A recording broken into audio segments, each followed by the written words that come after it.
Hey, good morning. Welcome to Hobby Evolution, episode 744. Welcome to a Friday, free for all Friday. Good morning, Uncle Rich in the house. Like and subscribe. Thank you, Uncle Rich. Terry, good morning to you. George, what's happening? Victor says, good morning. Happy frigid Friday. Not as cold today, little warmer today. We're at freezing right now, which I think would be defined as frigid. But it was in the 20s the last couple days, so we're moving on up. But we're not going to be moving up for long. It's December. Vic, it's opposite here than it was yesterday. 32 degrees for Jenny. Brian says, good morning. Has it not been a free-for-all week? Hey, that's a good point. It's been a free-for-all week. Who knows what's going on? Hobby Evolution this week. We're all over the place. It's been a wacky week. It's been a wacky week. Car Dealer Pro was down for a week. I got a new computer, which I finally set up, and then I ran into issues with that. My internet was wonky and off for much of the week. But for somehow, I was able to plow through and continue my work. It was probably not as efficient the last several days, but we powered through. I will say, be patient with your mail. I'm getting like 5 to 10 messages a day on where have you shipped this, and it was shipped 2 weeks ago. It's still stuck in transit.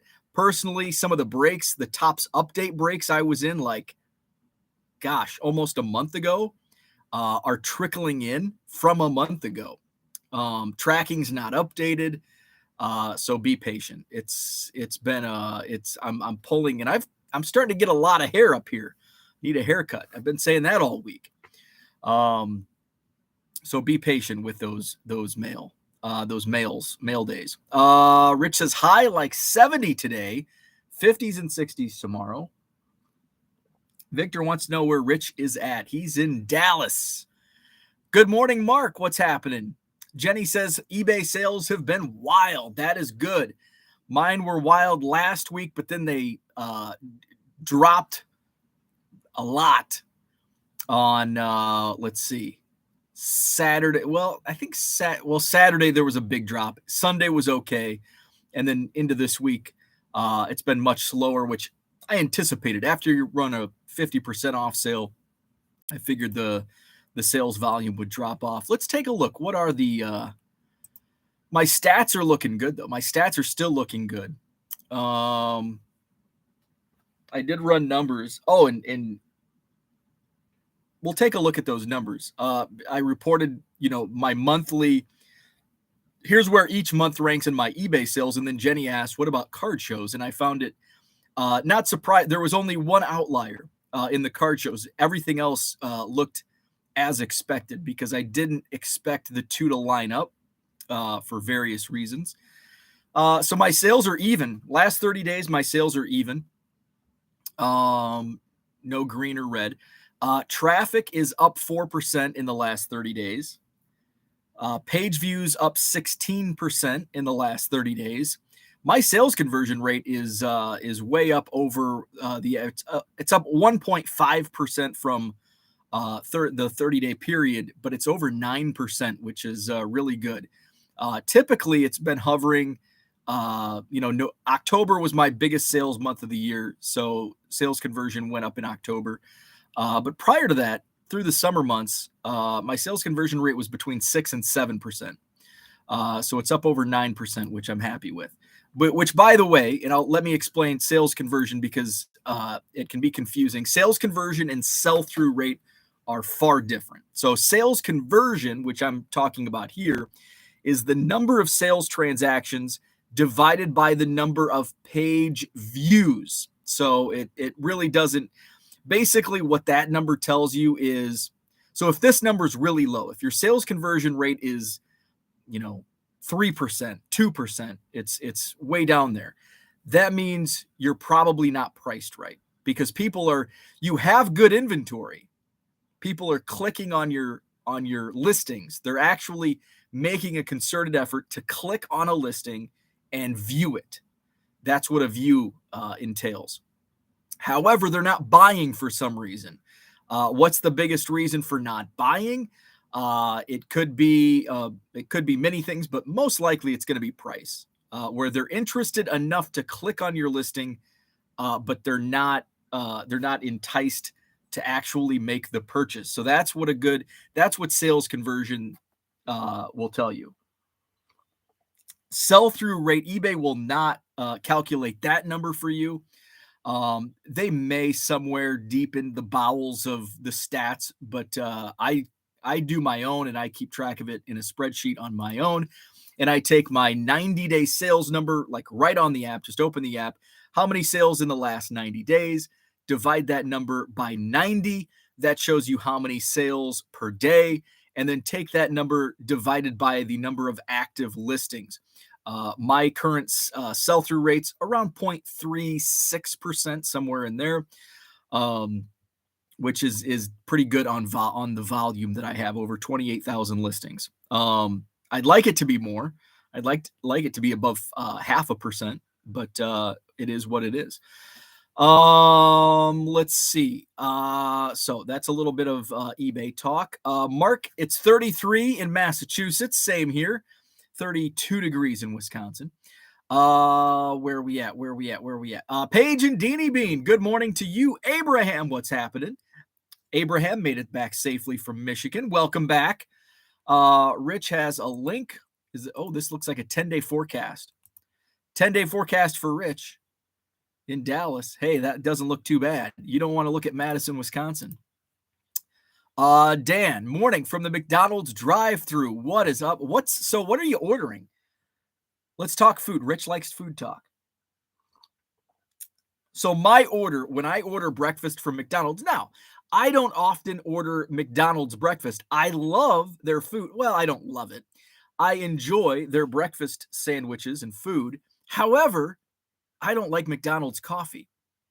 So I do Dunkin'. If there's not a Dunkin' around, or if I don't know where a Dunkin' is, like when I'm driving back, like tomorrow morning, it'll be a little different tomorrow morning because I'm driving back like through the rural areas where there's the magical Casey's gas stations on my drive home. There are a couple McDonald's. There's probably some Dunkin', but I don't know where the Dunkins are between Lake in the Hills, Illinois, and I want to get breakfast probably within the first hour. So say Janesville. Actually, I want to get it in Illinois still. So between Lake in the Hills, Illinois, and the border is where I usually stop for my morning drive home breakfast, which usually is at the Casey's. I think it's either Huntley or Woodstock, right there on the highway. I get my Casey's breakfast pizza and a coffee. But if I order McDonald's, I'll get 2 breakfast burritos and a large coffee, 3 cream. That's my McDonald's order.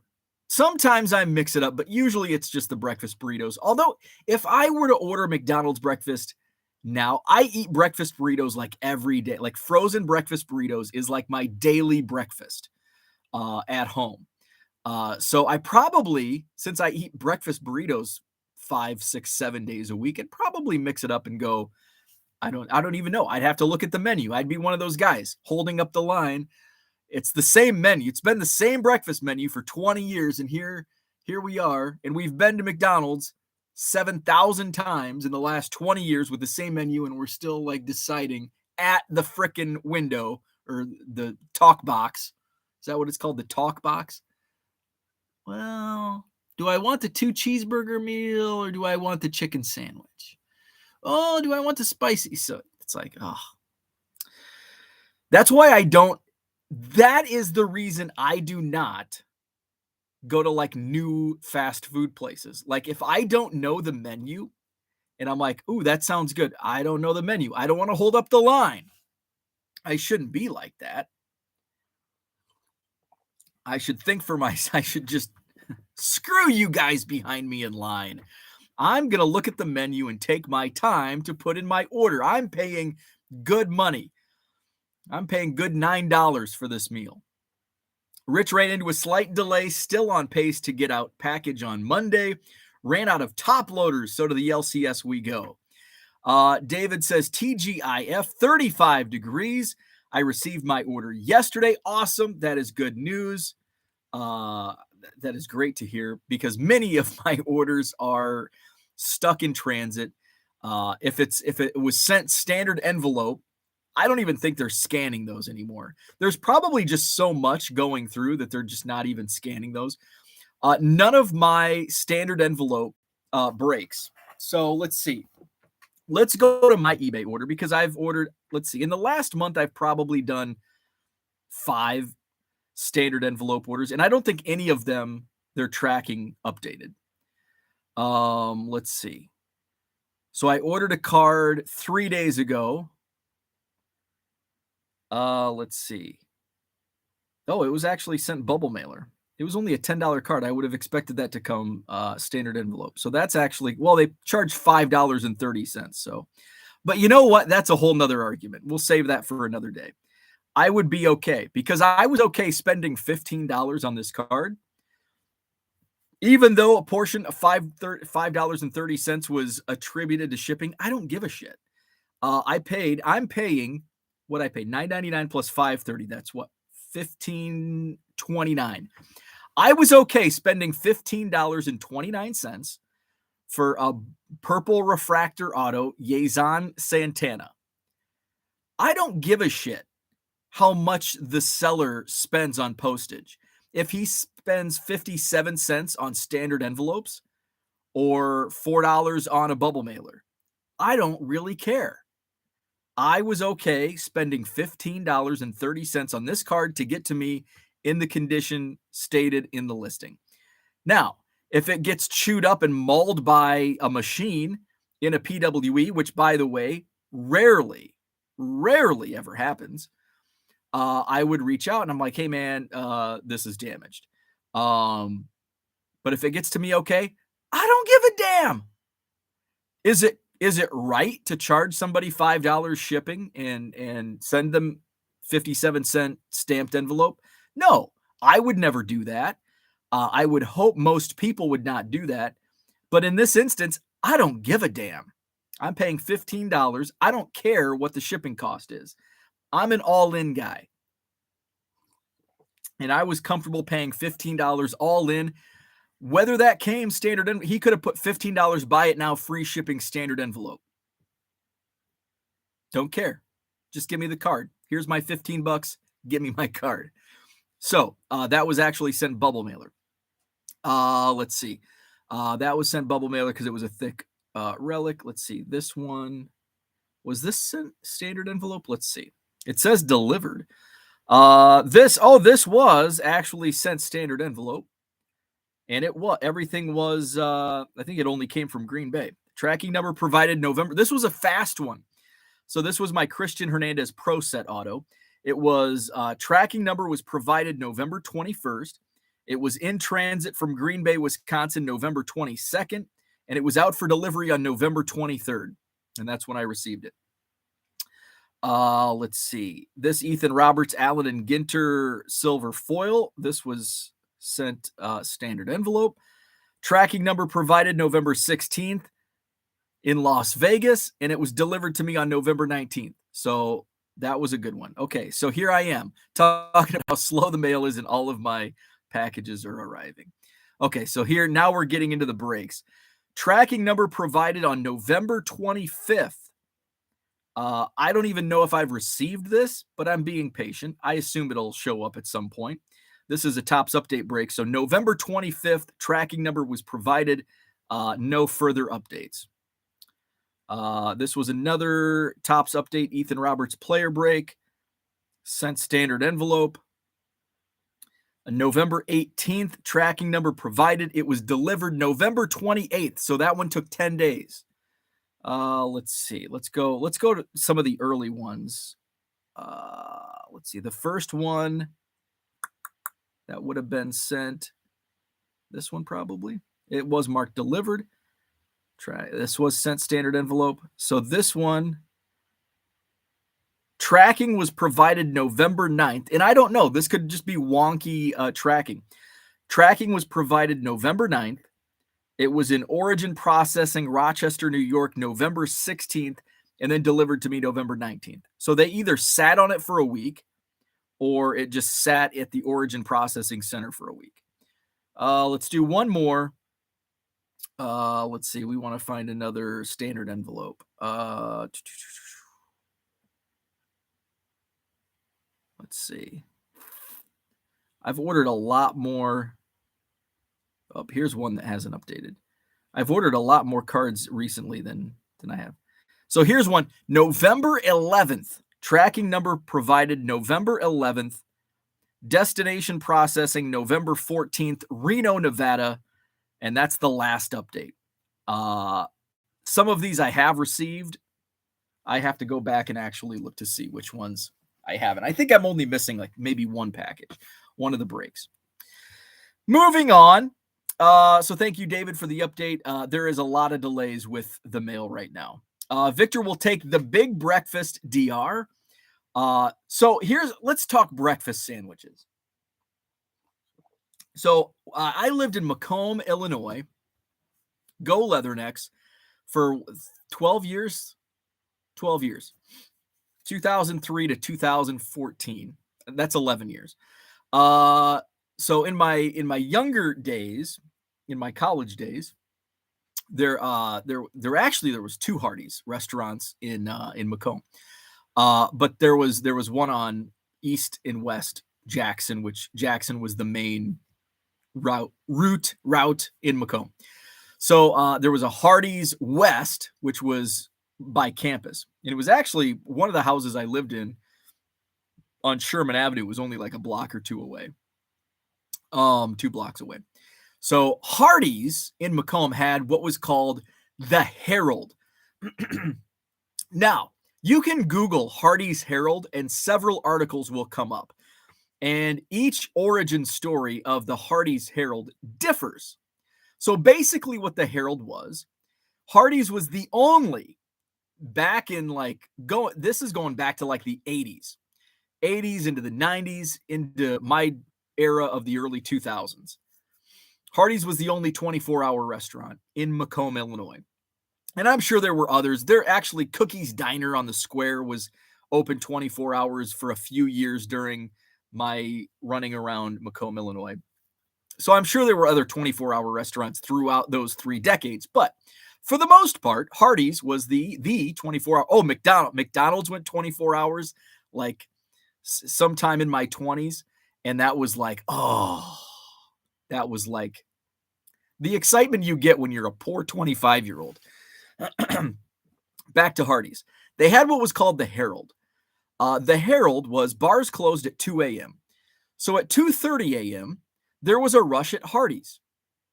And for some reason, the Herald became this like iconic after-hour bar, just novelty breakfast. It was basically, I'll have to look it up. Somebody can Google it.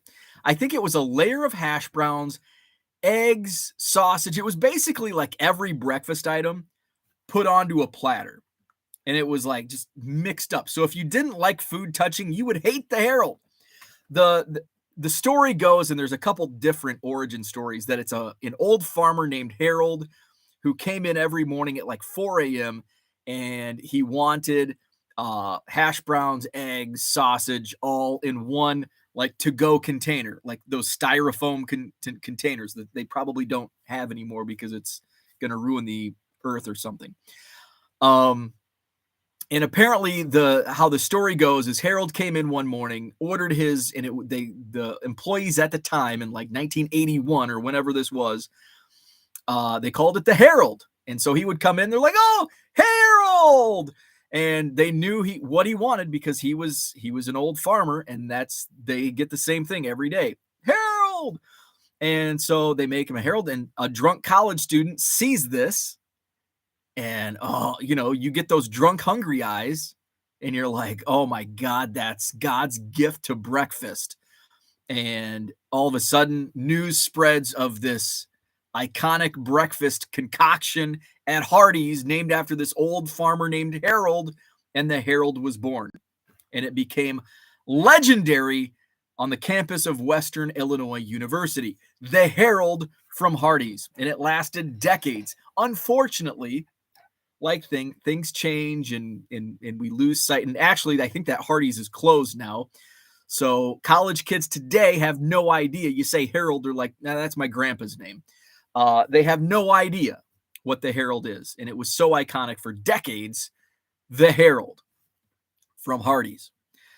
Double A Cards in the house. What's happening? Johnny Boy Cards. Good morning. Clark is here. Ed is here. What's up?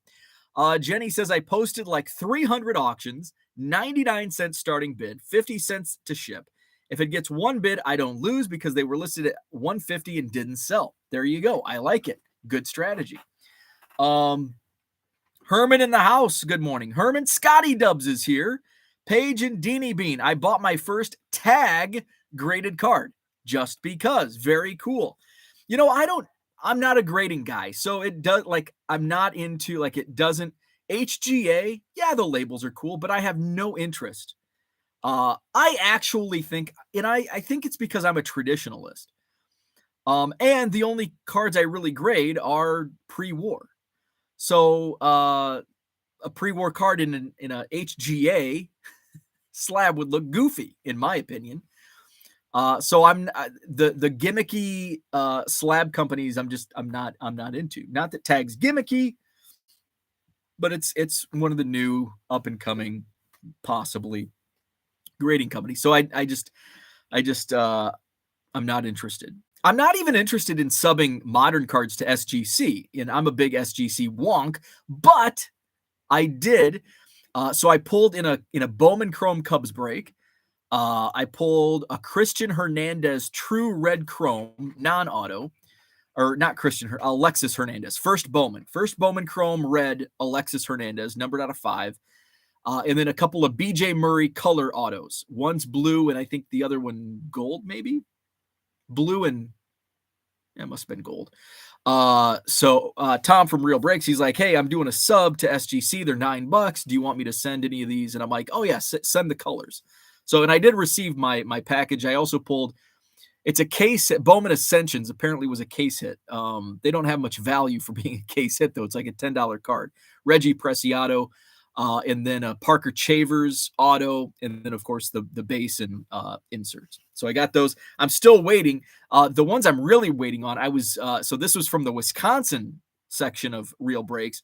I was in a 3-case break from the Minnesota branch of Real Breaks. And so that was that break shipped yesterday, I think. So I'll probably get that next week. That what I'm looking forward to because I did not watch the break. So it's going to be a surprise when I open it up. Now, the Wisconsin, one of the breaks I did with Tom, so I was like in the chat because Tom's a buddy of mine, sets up at the Madison Card Show, which is coming up Saturday, December 17th. Sheraton Hotel, John Nolan Drive. Tom will be there from Real Breaks. My number one, without a doubt, favorite breaker. So I watched that break, so I knew what was hit. And then I think I watched the other break with Bone, who's part of the Wisconsin branch, and he was a good breaker. But I did not watch the 3-case break. So I'm interested to see what goodies I may have received in that break. Let's see. Double A. I skipped too far ahead. Where's Double A Cards? Double A Cards. I've got a lot of chat to go through. Let's see. Double A Card says, Bo, tell us your eBay secrets over 9% sales conversion. I think I think it goes to price. I think a big part of it, and I think it all starts with inventory. I have over 28,000 listings, but that's not number one because I know there's several people with a lot more than 28,000 listings and their views are, not near what mine are. Their sales are not near it. So it takes more than just listing. So it takes good listings at good prices. I have like 2,000 followers to my eBay store. That's a big help because when new items get listed, it goes to those followers, which means a lot of repeat business. But I think number one with sales conversion, have good cards at good prices. Because you want to convert those, you want to get people to your store, number one, which is impressions, or that, and that's if they see your listings, that's an impression. If it just pops up. So that's and this is another thing. So people will say, and I see this all the time on Twitter, I'll see a screenshot where there's a listing with 1 view and 4 watchers. And I probably have, let's just go into my, and I'm sure, especially with the Heritage Miners that I launched last night. So let's go to this screen. I'm going to go to people that I know are at least watching. So basically what happens when you see somebody, you have a listing with, a lot of these do have more views than I was expecting. 1 view, 1 watcher. I'm trying to find somebody where there's 0 views, 1 watcher. Okay, here it is. Topps Heritage Miners, insert Blaze Jordan, has 0 views, but 1 watcher. So how does that happen? It could happen in many ways. So somebody could be searching Blaze Jordan, and this listing pops up on their search, and they click watch. You can click, anybody can click watch without actually clicking on the listing. So that's sometimes where you have 0 views and 1 watcher, or maybe you have 5 views and 10 watchers. It's because they searched that, or that card came up in a search and they were interested in watching, but they just didn't click on the listing. And the reasons for that can vary widely. So getting those sales conversion rates, good cards, good prices. When people, because that sales conversion is based on page views. So somebody actually has to click on your listing. So they are interested enough into clicking on your listing. So I'm going to click on Blaze Jordan. So I've clicked on Blaze Jordan. Say I'm new to Bo's store. It's like, oh, this is a nice card. Let me see. What's his description say? Oh, I get a 25% discount if I buy 7 or more cards. Discount does not apply to accepted offers. I'm glad I started putting that in there because eBay doesn't. It's shipped plain white envelope, PWE. Okay, so I know what I'm getting. Oh, free shipping though. $1.50 free shipping. Boom. I think I'm going to buy this. It's only $1.50. So I think good cards where people are going to click on your listing at a good price. If it's a Blaze Jordan insert and it's $5, that's going to lead to low conversion rates, low sales conversion because it's overpriced. You don't want to list a 1991 Upper Deck Ken Griffey Jr. for $4 because it's a $1.50 card or a 99-cent card or whatever it may be, but it's not worth $4. So sales conversion, all about good listings at good prices. And then that's up for each seller to decide. And sometimes Rusty Kuntz, 1982 Topps card. Never would I have thought that 2 years ago, I never would have thought I'd be doing this full time. But then B, I never thought that I'd be pulling Rusty Kuntz cards to list on eBay because they sell quickly. Rusty Kuntz, there's another name for you. Put Rusty Kuntz cards in for $1.50, hell, even $2 free shipping, and it's going to sell. Dick Pole is another one because people love the funny names. They sell. Terry says, same great sales here. Had my largest single order yet of 22 cards. Those are awesome. When you get all of a sudden you get boom 22 on your eBay notifications. Boom, boom, boom, boom, boom. Love those. Jenny's at 9.8% sales conversion. That is awesome. Zach and Porter says, morning. I procured a few cards from Jenny yesterday. Very nice. John says, your hair is no longer slanting. You were starting to look like Bobby Brown during his My Prerogative days. Let's see. It's getting close to hat time. If I don't get a haircut soon, I'm going to start putting a hat on because because I don't think the hair product that I use, it's not a gel. It's not mousse. It's like a paste, but it's not strong enough. So when it gets too tight, it'll just kind of flop over and it's like, oh, time for a hat. Good morning, Matt. Royals 417 in the house. Victor's going to DM Jenny. Needs a favor. Very cool. Shaw Cards, good morning to you, fine sir. Let's see. DR says last card show of the year in Syracuse this Sunday. 243 tables. Nice. John Newman in the Ghostbusters car. Looking forward to Sunday. No show for me. I am show free for the next 2 weekends. We've got the Club 400 Christmas party tonight with Brennan Davis and Cole Franklin. I printed off I took a photo of Brennan at Spring Training 2020, and it's kind of a cool photo. I think it's a cool photo for a non-photographer like me. So I printed it. It ended up coming out black and white, and I was playing around with it. I just ordered it from Walgreens. It's like, what'd I pay? I paid like $3 for a copy of this 8x10 from Walgreens on the app. It was ready in like 20 minutes. Every time I go to Walgreens, not every time, but I bet 4 out of 5 times that I order photos from Walgreens, they can't find my order. And yesterday I knew where the order was because I've been through this rigmarole with Walgreens photo in the past. So I go in and I'm like, well, I wonder if they can't find my photo now. I've got the email, double check. Did I order it from the correct Walgreens? Because there's like 7,000 Walgreens in every city. Did I put the order in the correct Walgreens? Yes, I did. Boom, go. Hi, sir. How can I help you? Picking up a photo order for Thompson. Now, here's the key. It was an 8x10. They have little bins where typically the 8x10s, they don't put them in the bins because they're too large for the bins. So I let the gentleman know it is an 8x10.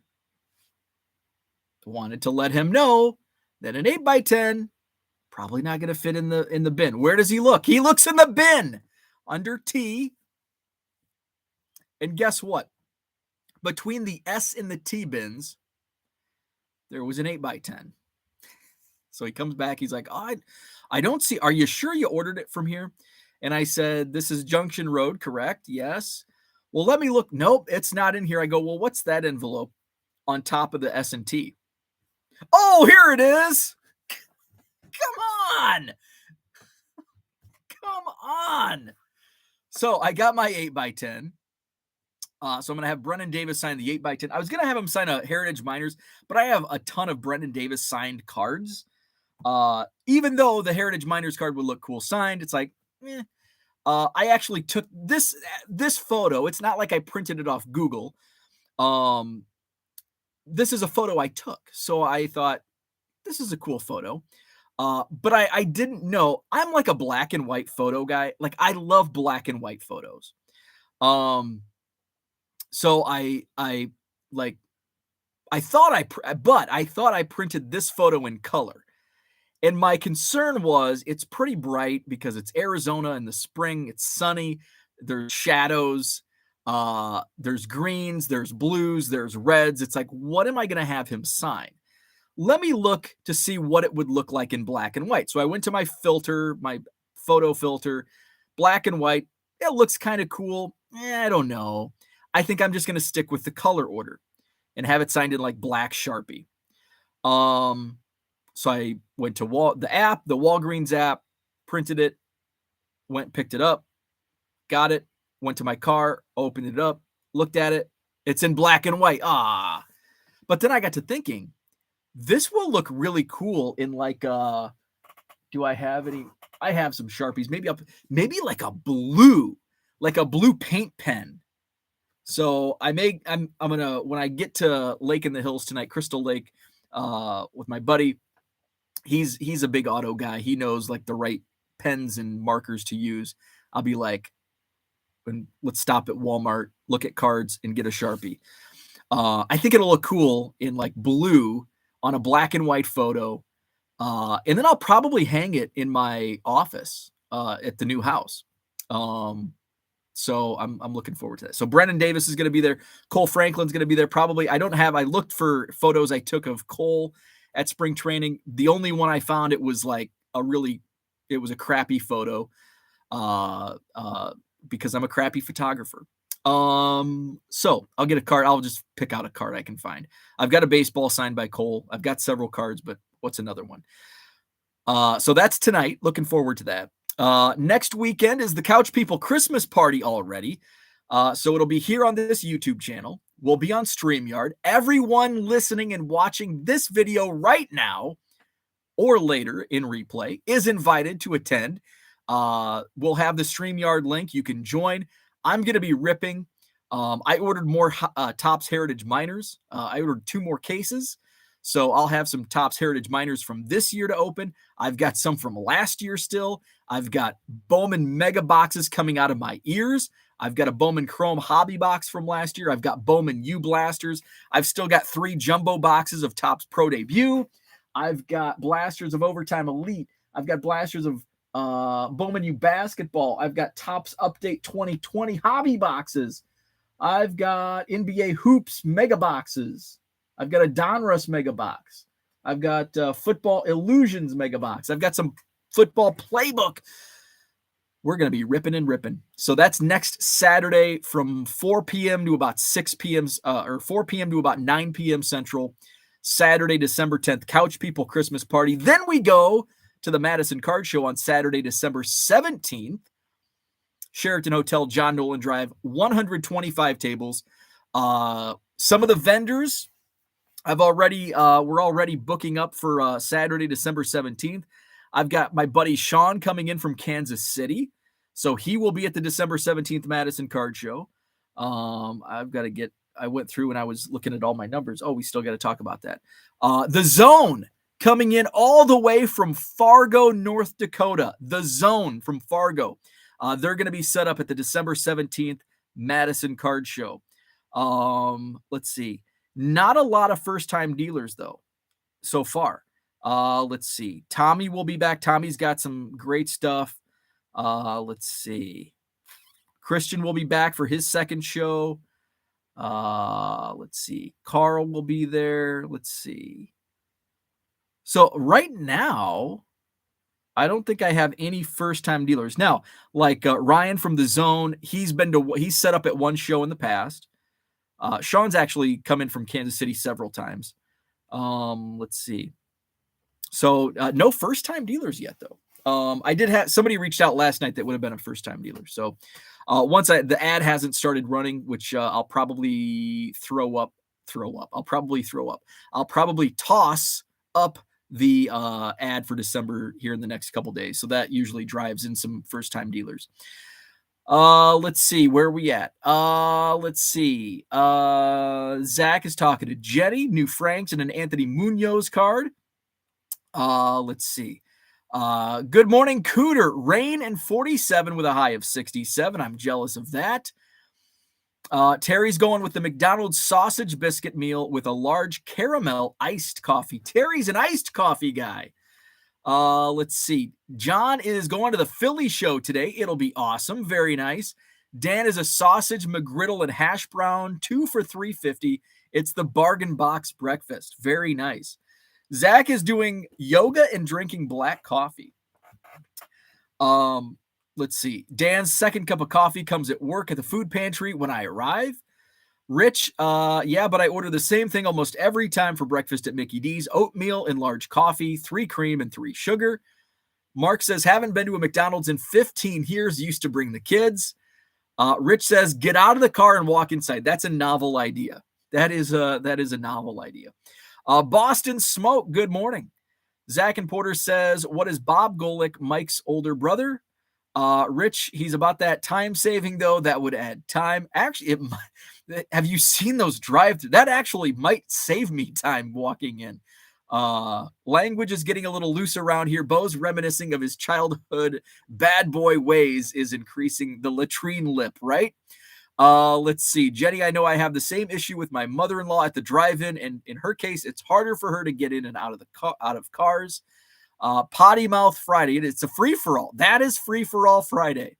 But Bo is young and should get his butt into the store. Then he can look at the menu and not screw up those behind him. In other words, this is one of my pet peeves. There you go. Still waiting on an order Jenny sent 10 days ago. Thanksgiving really slowed things. Let's see. Really, Cooter, I hope it shows up today. Was that the same one that Jenny sent out like the day after? And I think I waited 4 days. And I think I'm pretty sure mine showed up to Cooter. Rich says, by the way, if the Packers defeat the Bears on Sunday, they take the all-time NFL wins lead. Boo. You know what? Actually, this is a tough one.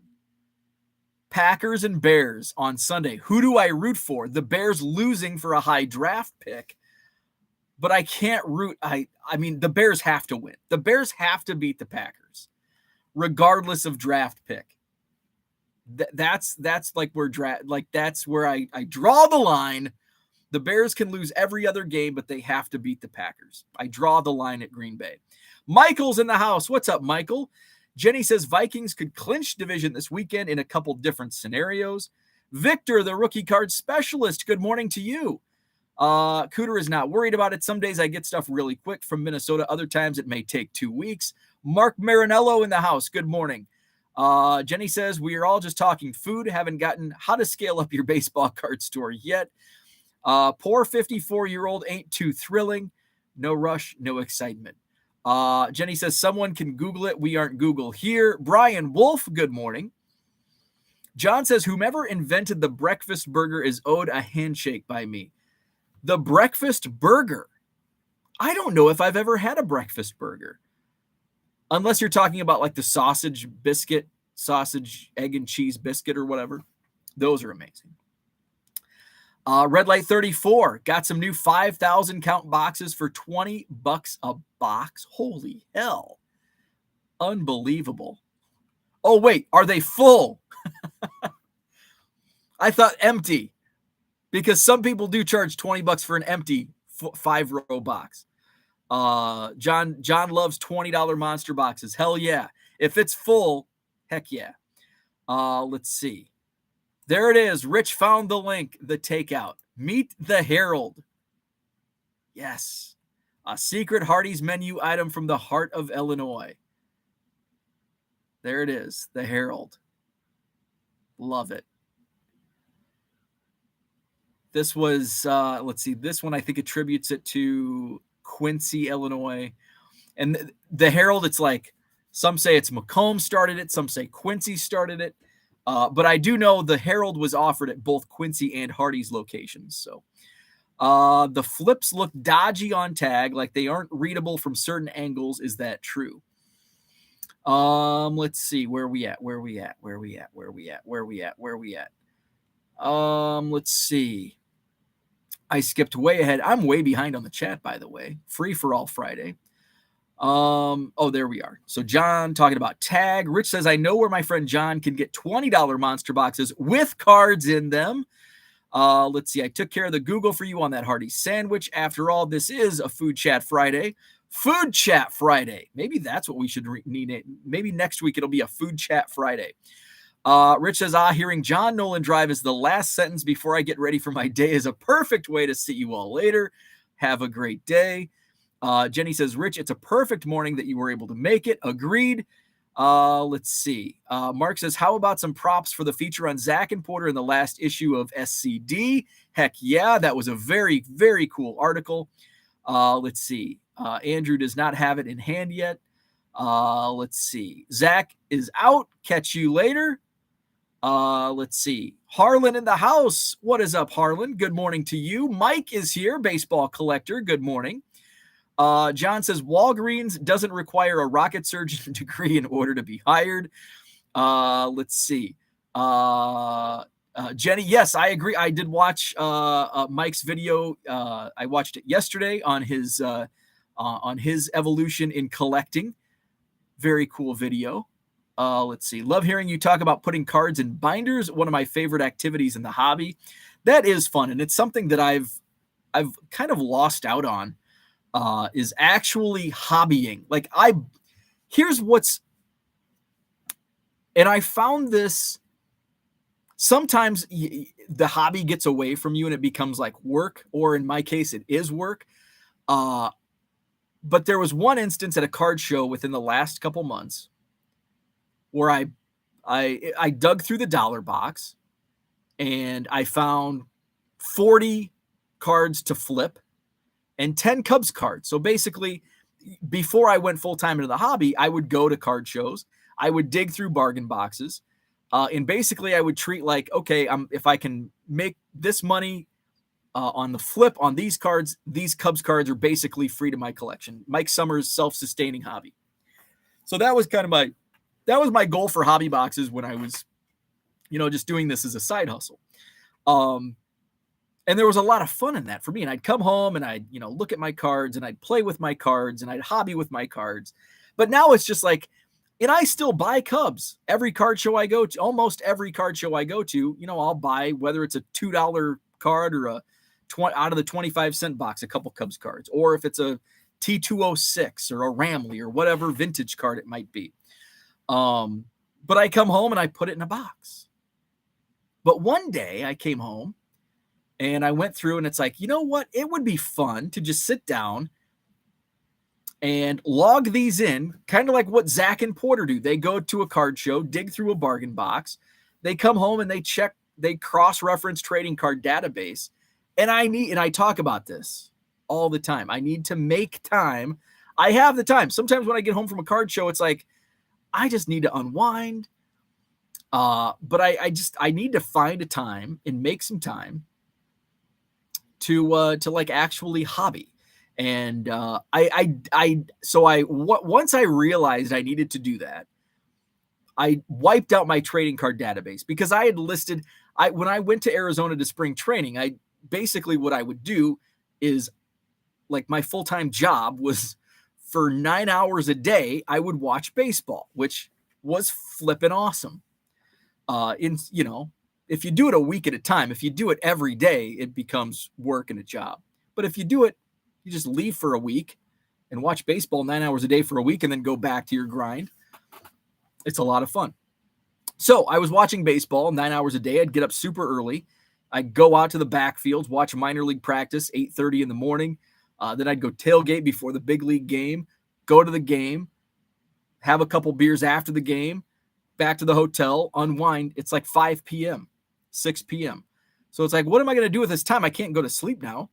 And so I had somebody at spring training, and I get boxes of cards from people, and I'm going to log these into trading card database.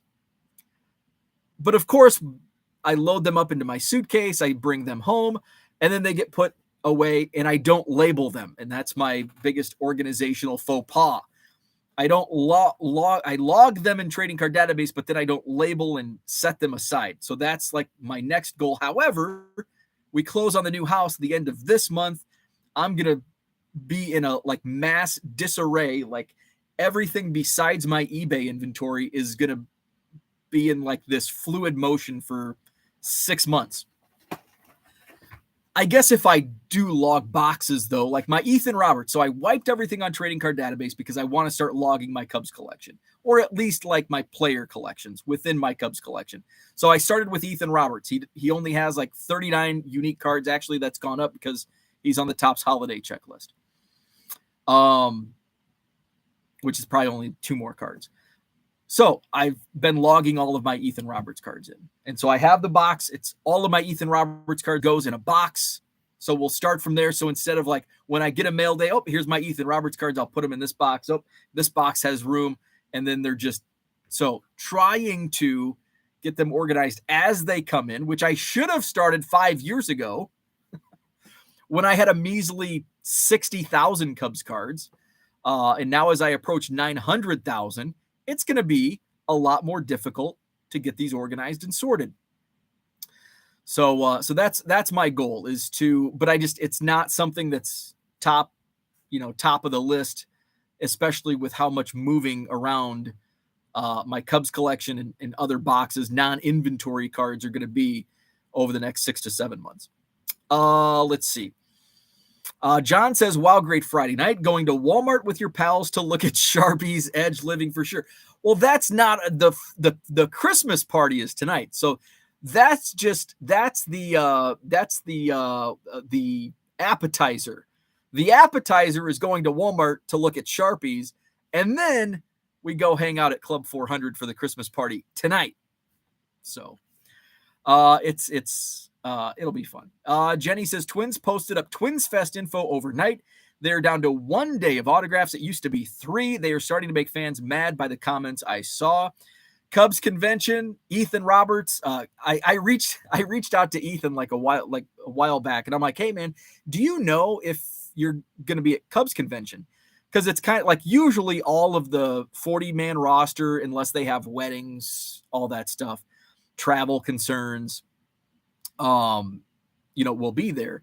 But I don't know. Like I've never known, and that's not a question. Like I've never personally known a Cubs player.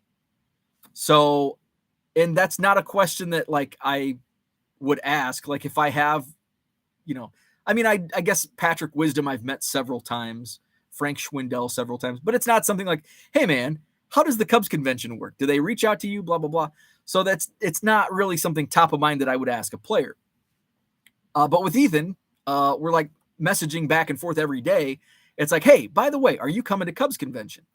And he says, I don't know. He's like, I don't know. How does that work? And I'm like, I don't know. I thought you would know. So my thought process was the Cubs like reach out probably like in December, because the convention is the second week in January. So I just assumed like after Thanksgiving, between Thanksgiving and Christmas, the Cubs probably reach out to all the players like, hey, we want you to come to the Cubs convention. Here's your flight information, all that stuff. So he did. He's like, hey, I've got some news. I'm coming to Cubs convention. So he got a text, and so he'll be in rehab. He'll be starting his rehab down in Arizona, I think right after Christmas or right after New Year's. So he'll be flying in from Arizona for the Cubs convention. So that's going to be cool, really cool for him. It'll be his first Cubs convention. So I'm excited for Cubs convention. Jenny's maybe excited for Twins Fest, maybe not. And I don't know Cubs convention if it's going to be the same. It's at the same location, the same days. So we've got the same number of days. It starts Friday and Sunday. Hopefully the autograph sections are similar to what they've been in the past, but I guess, and we never know. We don't even know the guest list of the convention until like a week before. So we won't know until right after New Year's. John says, ripping and dripping, bring some extra undies. Mike says, thanks guys. Shameless plug, a new chasing cardboard. Oh, Mike, we've got to get you a wrench. You can post that link. So Mike's got the wrench, new chasing cardboard, which I've got to watch right after this. Let's see, where are we at? Let's see. Cooter says, Jenny, the Twins don't want to hear how the new uniforms, in my opinion, suck for 3 days. Let's see. Victor says, I'll be there on the 17th for the show. Awesome. Victor will be in the house. The Madison Card Show, Saturday, December 17th.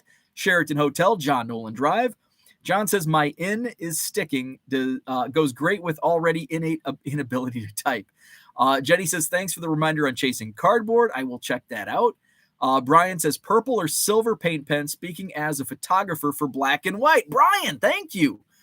I think I'll go silver. I think I like silver on a black and white photo for the Cubs. I'll go silver. Mark says, Mike, that collection was insane. Jenny says, Cooter, right? The new uniforms suck. The autograph lineup sucks. The team sucks. Let's see. Where are we at? Mike says it was Mark, and we only showed a sliver of it on camera. Unbelievable. Nobo, the package Jenny stomped you on shipping time showed up in 3 days. Bummer. Red Light 34 says, yes, they are full as you can get them. Very nice. Talking about the 5-row boxes. Going to get about 10 more of the 5,000 count boxes at $20. Paige and Deanie Bean says, I like $10 full monster boxes the best. Harlan says, John's entire collection from Chasing Cardboard was built by buying enough sellable cards to pay for the other cards he kept. He wouldn't have had any other way to amass his collection. That's amazing. That's the way. That's a great way to do it. Mark says, love putting cards into plastic sheets. Very relaxing after a long day at work. Currently putting my third 1979 baseball set into sheets. John says, pre-gaming at Walmart. That's what it's going to be. That is exactly what it's going to be. Pre-gaming. Is there a better? Come on. We're all nerds here. Is there anything better than pre-gaming by looking at the Walmart baseball card section? I mean, come on. I'm not 20 and trying to act cool anymore. I'm 40 and I'm a nerd. Take me to Walmart. Show me those cards. Jenny says, let me know Twins Fest is the last weekend of January at Target Field, which is outdoors in Minnesota. That's not fun. Let's see. Andrew says, thus Bo and Ethan thing is going to start sounding like stepbrothers. We have so much room for activities. Mike sucks with tools. Be careful. Silver smudges. Overtime as well. Overtime. Silver smudges. John, if Bo can find the wrench, we should be good with the tools in the house. I'll be there at the Cubs convention. Victor will also be at the Cubs convention. Cubs convention is going to be a lot of fun. We've missed it. We haven't had a Cubs convention since 2020. So I am looking forward to it. I'll talk more about the Cubs convention as we get closer. I have a routine. I basically have a routine down for the Cubs convention. And that's the best part of Cubs convention is you make your own routine. Like, I hate bingo. I hate Cubs bingo, but like 95% of Cubs Con attendees love bingo. I hate it. Set me down in the bar with Ray Burris, Tim Stoddard, and Bobby Dernier, and I'm good. I've got Bud Light and old Cubs stories. That's the best part of Cubs convention for me, is hanging out with the old Cubs, hearing stories from days gone by. One year we hung out with his name's Shane. He played baseball. I think he played at Auburn. He was a baseball player at Auburn. And he came up, he was roommates with John Mayberry. He was the Cubs bullpen catcher. Like, he played minor league baseball for a few years with the Astros. Is that where Mayberry came up with? And like some of the stories he would tell from the bullpen, those are the best stories from the bullpen of the 70s and 80s. Unbelievable stories. Shane, what the hell was his name? His name was Shane. I had him sign a ball. I'm like, you got to sign it. Bullpen, 1981 bullpen catcher. John says, beer, Sharpies, and Jody Davis. Hell yeah. Beer, Sharpies, and Jody Davis. If I ever write a book, there's a good title. Credit to John. Beer, Sharpies, and Jody Davis. Stories of the Cubs convention. There we go. Beer, Sharpies, and Jody Davis. Stories of the Cubs convention. So I wanted to share my eBay numbers by month, which I tweeted those out yesterday. So November, after it was all said and done, even with my big Black Friday sale, November ranked third by month in sales dollars, and this is net sales dollars. So October remains number one. May is my second highest net sales month. November ranked third, followed by January, June, March, February, July, September, and the bottom two, April and August. So that was my sales dollars, net sales per month, 2022 thus far. Card shows. So Jenny brought up a great point. She replied to that tweet and she goes, I wonder how that matches up with your sales at card shows. And I'm like, that's interesting. Now I keep those numbers, but I don't tabulate them. Actually, eBay tabulate. Well, actually, no, I tabulate because these are net sales numbers. So eBay tabulates the gross, and then I break it down to my net. So, but I just basically record my sales, and it's in another spreadsheet that I really don't look at because it's, I just offer it up to my accountant at the end of the year. I look at it at the end of the show, but after that's all said and done, it's like, I have no idea. So that was a good, I wonder how it does stack up. So I was thinking from a card show perspective, my sales are probably going to be higher. And just anecdotally, it seemed that my sales were higher early on in the year, but there were some other throughout the year. If I brought new boxes, I would have a sudden rush. Or maybe one show I would sell a couple monster boxes of my quarter boxes. One show that probably ranked toward the top, I think I sold eight football and basketball quarter boxes. So that's sometimes skews. But there was one outlier. So let's take a look. This is card show sales dollars by month. Now, most months I did one. Actually, it kind of varies. Let's see. January, I did 2 shows. February, I did 1 show. March, I did 2 shows. April, I did 1 show. May, I did 2 shows. June, I did 1 show. July, I did 2 shows. August, I did 1 show. September, I did 2 shows. October, I did 1 show. November, I did 3 shows. So if I did 2 or 3 shows, I just took the average sales per show. So sales at card shows by month. Number 1, most sales dollars was February. Number 2 was August. Number 3 was January. Number 4, April. Number 5, November. Number 6, March. Number 7, May. Number 8, June. Number 9, September. And number 10, July. Now you're saying, where's 11? I did not set up, and I think I misspoke, I did not set up at any card shows in October. There was not a Rockford show in October, and I did not set up in Madison. We had the big 2-day show in Rockford that I was co-promoting. So those were my sales. So anything stand out, and immediately one thing stood out. August was second, and I'm thinking, August? That's like right in the middle of summer, essentially. August stood out. And so I thought, well, was there, why August?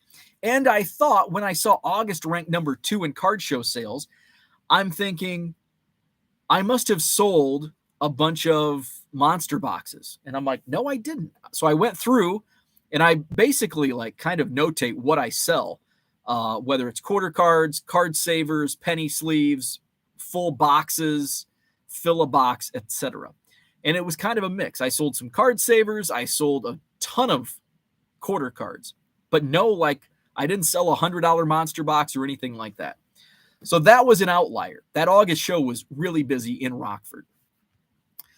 That was the outlier because when you look at it, February, and remember, I'm in Wisconsin and Northern Illinois for these shows. February, cold. August was the outlier. Number 3, January, flipping cold. Number 4, April, still cold in Wisconsin. Number 5, November, cold. And then number 6, March, getting warmer. Number 7, May. Number 8, June. Number 9, September. Number 10, July. The last 4, May, June, July, September, are the 4 lowest sales ranking months. May, June, July, September. Right smack dab summer months. May, summer begins. If you have children, summer begins in May. June, heart of summer for school. July, heart of summer for school. And then I guess September is the start of fall for school, but it's technically still summer. So August was that outlier. And I guess what was the other month? August. Oh, that's it. August. So August was the outlier. So I found that interesting. I found August to be an outlier, but not surprised by the rest of the results based on where I'm at geographically and weather-wise, school-related functions, and all that. Let's see. Colin says August equals the national cards on the brain. That could be. Where was my how did my July rank? Because and this is funny. This is fun. However, I did not set up at my Madison show in July. I set up at 2 shows in July. I set up in Janesville on 4th of July weekend, and then the following week I set up in Rockford. So I set up in 2 shows in July, and that was my worst sales month, which the national begins in July. The national is basically the end of July into the 1st of August. And that was my lowest sales month. So is it like, are people saving up for the national? With my stuff, no. I would say 98, 99% of my customers were not attending the national, especially this year since it was in New Jersey. So I would say that really had no effect on my sales, July or August, as far as like people actually going to the national. And it would be curious. I wonder how I would have done setting up at the Madison Card Show. The Madison Card Show in July was the week before the National. And I had several dealers. I mean, it was a crazy show. I had several dealers that were either bought out or sold half their table for people that were going to the National. And so they were looking for inventory to take with them to Atlantic City. So that July Madison Card Show was pretty wild and crazy, but I was not setting up. So it would have been interesting to see how my sales would have done. Now, with that said, what was selling at the Madison Card Show in July, not stuff I have. People aren't going to be stocking up on quarter cards to take to Atlantic City. So it probably would have been status quo on my sales at that particular show. Let's see. Colin Murray says May, June, July, baseball, no football, no NBA, and you don't do hockey. And that's what I was surprised by, because most of my quarter box, most of my inventory at card shows is baseball. May, June, July, baseball. And yet those were my lowest sales months. August, I did have a rush on NFL.